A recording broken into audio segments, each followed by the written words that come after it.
আসসালামু আলাইকুম সবাইকে। আশা করি মহান আল্লাহর অশেষ রহমতে সকলে অনেক ভালো আছে এবং সুস্থ আছে। আজকে আমরা করতে যাচ্ছি সূচকীয় ও লগারিদমীয় ফাংশন রংপুর গাইডেড কলেজের প্রশ্নের সমাধান।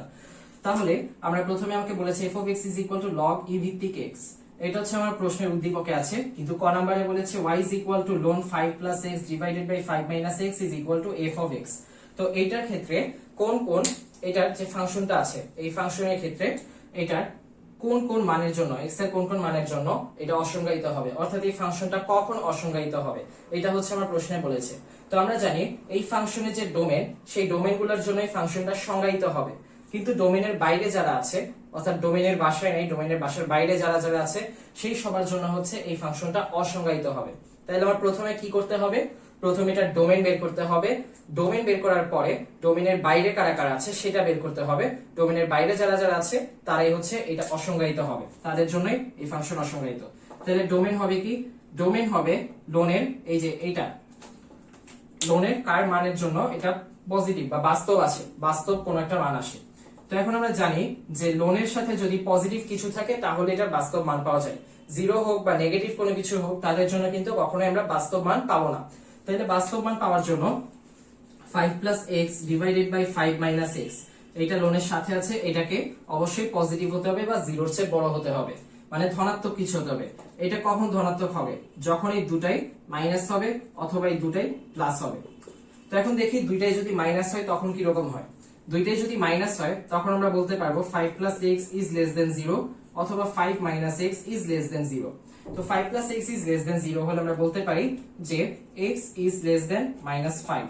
আবার এটা থেকে আমি বলতে পারি x is 5 is less than x।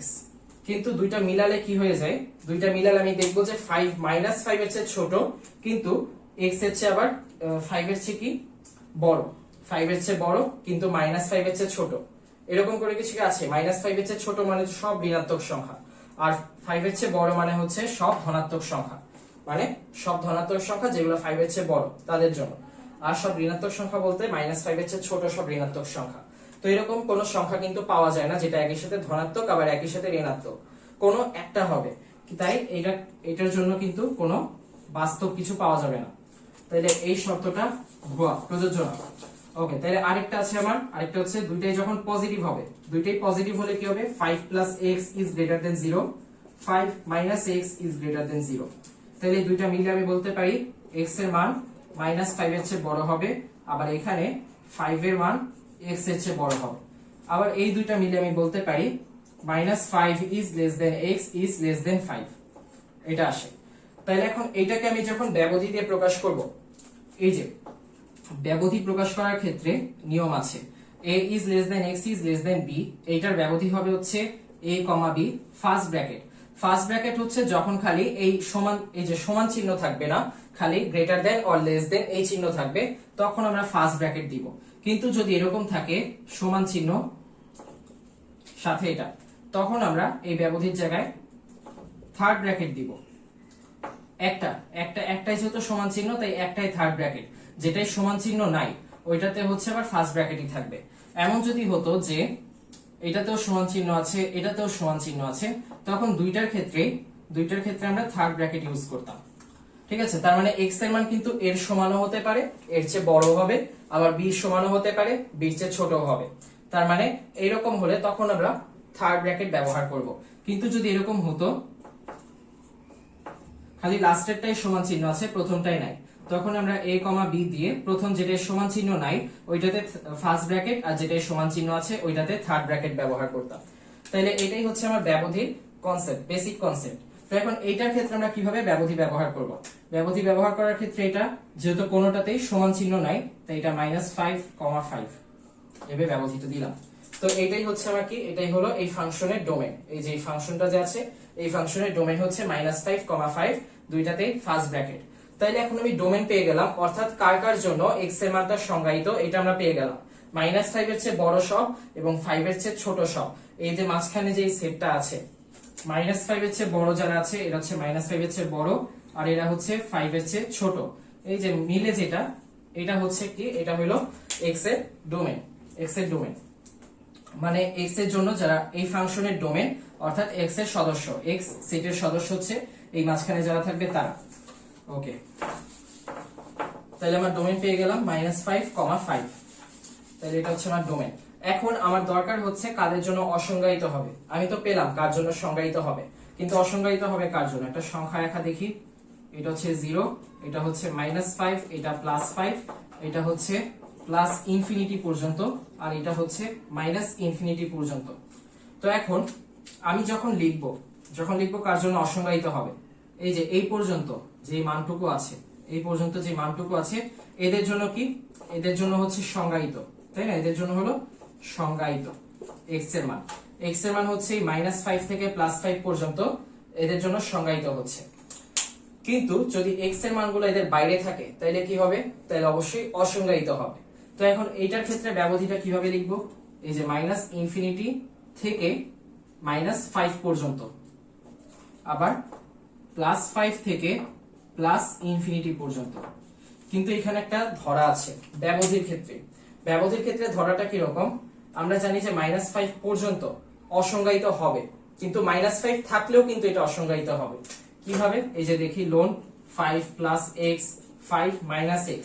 এখন আমার x এর মান যদি -5 হয় তাহলে এটা কি হচ্ছে? এটা -5, এটাও মাইনাস মাইনাসের +5, তাহলে এটার মান আসছে হচ্ছে লোন 0/10, মানে এটার মান আসছে লোন 0। লোন 0 এর মান তো অসংজ্ঞায়িত, তাহলে -5 যদি বসাই এখানে, তাহলে এটার মানটা আসবে কি? অসংজ্ঞায়িত মান আসবে। তার মানে এই যে সেটটা আমি লিখছি, এই সেটের -5 ও একটা উপাদান। তাহলে উপাদানটা এরকম হবে যে x is greater than a is less or equal to b, মানে -5 এর সমান হচ্ছে। যখন সমান হবে তখন আমরা জানি থার্ড ব্র্যাকেট ব্যবহার করতে হবে। কিন্তু আমার -ইনফিনিটি থাক বা +ইনফিনিটি থাক, যখন এইভাবে করে কার জন্য অসংজ্ঞায়িত হয় এটা বের করছি, তখন আমার ইনফিনিটি গুলার ক্ষেত্রে সবসময় কি করতে হবে? এই ফার্স্ট ব্র্যাকেট ইউজ করতে হবে। তো এটা হচ্ছে একটা ব্যতিক্রমের মতো যে আমরা ফার্স্ট ব্র্যাকেট ব্যবহার করছি ইনফিনিটির জন্য। কেন? এই কেনটা বলার মতো যে স্কোপ দরকার হয় সেটা কিন্তু এখনো নাই, আমার ক্ষেত্রে নাই। তো এটা বোঝানোর মতো যে পরিসরটা দরকার হয়, পরিসরটা এখনো হয়নি। কিন্তু আমরা আপাতত মাথায় রাখবো যে -ইনফিনিটির ক্ষেত্রে এটা হয় হচ্ছে ফার্স্ট ব্র্যাকেট। -ইনফিনিটির জন্য যখন বলছি ব্যবধিটা ফার্স্ট ব্র্যাকেট হবে। তো একই ভাবে আমরা জানি যে এখানে যদি +5 বসাই তাহলে এটা 5 -5 হয়ে যাবে, এটা 5 + 5 হবে। তাহলে তখন এটা হচ্ছে 10/0। তাহলে তো এটা অলরেডি অসংজ্ঞায়িত একটা মান। তাহলে এখানে +5 এর জন্য এটা অসংজ্ঞায়িত হবে, তাই এটা থার্ড ব্র্যাকেট। আর +ইনফিনিটির জন্য আমরা বলেছি যে ইনফিনিটি থাক, মাইনাস হোক বা প্লাস হোক, এটার জন্য আমরা ফার্স্ট ব্র্যাকেটটা ইউজ করব। তাইলে এই যে আমরা বলতে পারছি যে আমাদের যে ফাংশনটা আসছে, যে ফাংশনটা এসেছে, এইটার জন্য যে ডোমেন পেয়েছিলাম, এই ডোমেন ব্যবহার করে আমরা কি করলাম? এই ডোমেনের বাইরে যারা যারা আছে তাদেরকে নিয়ে আমরা যে দুইটা সেট পেলাম, এই দুইটা সেটই হচ্ছে আমার কি, এই দুইটা সেটের জন্যই এরা অসংজ্ঞায়িত হবে। কিসের মান? এই যে লোন 5 + x / 5 - x, এইটার মানটা এই দুইটার জন্যই অসংজ্ঞায়িত হবে। তাহলে এটা গেল, তাহলে এই দুইটার জন্য অসংজ্ঞায়িত পাচ্ছি আমি। আর এই যে ইনফিনিটি গুলার ক্ষেত্রে সবসময় কি করব? আমরা ব্যবধিতে ফার্স্ট ব্র্যাকেট ব্যবহার করব। এরকম কেসে ফার্স্ট ব্র্যাকেট ব্যবহার করতে হবে। আচ্ছা, তারপরে লেখচিত্রটা কি রকম হবে? এই যে f(x) = log a ভিত্তিক x। তো এইটার জন্য লেখচিত্রটা যখন আঁকবো আমরা, আঁকার ক্ষেত্রে দেখব যে লেখচিত্রটা হচ্ছে এভাবে করে গিয়ে এভাবে করে বাঁকা হয়ে যাচ্ছে।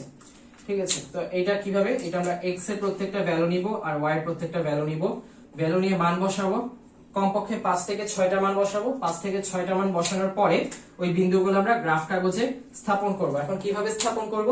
কয় ঘর সমান কয় একক, এগুলো আমাদের লিখে দিতে হবে। অর্থাৎ গ্রাফটা আমি কিভাবে স্থাপন করলাম, কিভাবে বিন্দুগুলো বসালাম, এটার একটা ব্যাখ্যা আমাকে আগে দিতে হবে, বর্ণনা লিখতে হবে। তো এই বর্ণনাটা লেখার পরে যেভাবে বর্ণনাটা লিখলাম ওটা ঠিক আছে। তারপরে বর্ণনা লেখার সাথে সাথে আমার এই গ্রাফ কাগজটাও কিন্তু দেখতে হবে যে গ্রাফটা আমি বিন্দুগুলো যোগ করছি গ্রাফে, ওই বিন্দুগুলো যোগ করার সময় আমাকে মুক্ত হস্তে ফ্রি হ্যান্ডে যোগ করতে হবে, অর্থাৎ স্কেল দিয়ে টেনে করা যাবে না, হাত দিয়ে করতে হবে। তো হাত দিয়ে যোগ করার পরে আমরা এই যে গ্রাফ আঁকাতে শেষ, গ্রাফ আঁকাটা এভাবে শেষ হয়ে যাবে, অর্থাৎ গ্রাফ আঁকার পার্টটা মোটামুটি সহজ। তো এটা হচ্ছে লেখচিত্রের ব্যাপার, এটার আলাদা করে ব্যাখ্যা করার কিছু নেই। তারপর f(x) এর ইনভার্স ফাংশনটা কি? f(x) এর ইনভার্স ফাংশন, তো এখন অনেকে ক্যালকুলেটরে এই যে log e(x), এই যে log e বেসটা যে আছে, এটা ক্যালকুলেটরে আলাদা একটা অপশন আছে, ওই অপশন থেকে আমরা e ভিত্তিক log পেয়ে যাব। তো এরপরে f(x) এর ইনভার্স ফাংশন, f(x) হচ্ছে log x base e, base হচ্ছে e আর এখানে x।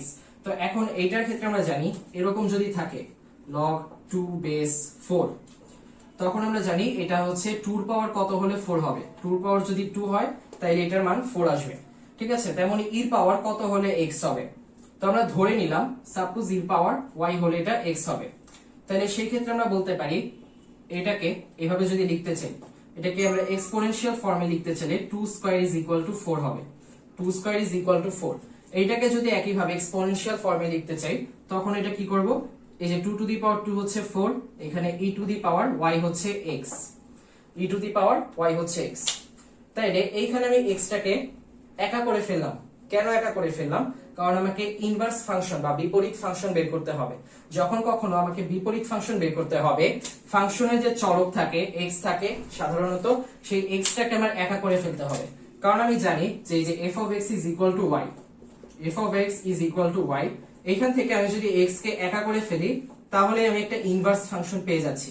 f টা এই পাশে চলে আসলে ইনভার্স হয়ে যাচ্ছে আর y এর ফাংশন হয়ে যাচ্ছে। তখন আমি এই যে y এর ইনভার্স ফাংশন পেয়ে যাচ্ছি। এইটা এই x টা হচ্ছে y এর ইনভার্স ফাংশন, এই জন্য আমার x টাকে একা করে ফেলতে হয়, ঠিক আছে। তাহলে আমি y এর ইনভার্স ফাংশনটা পেয়ে যাব। তাহলে y এর ইনভার্স ফাংশন যেটা f ইনভার্স 1y হচ্ছে e to the power y, কিন্তু আমরা চেয়েছি f of x এর ইনভার্স ফাংশন।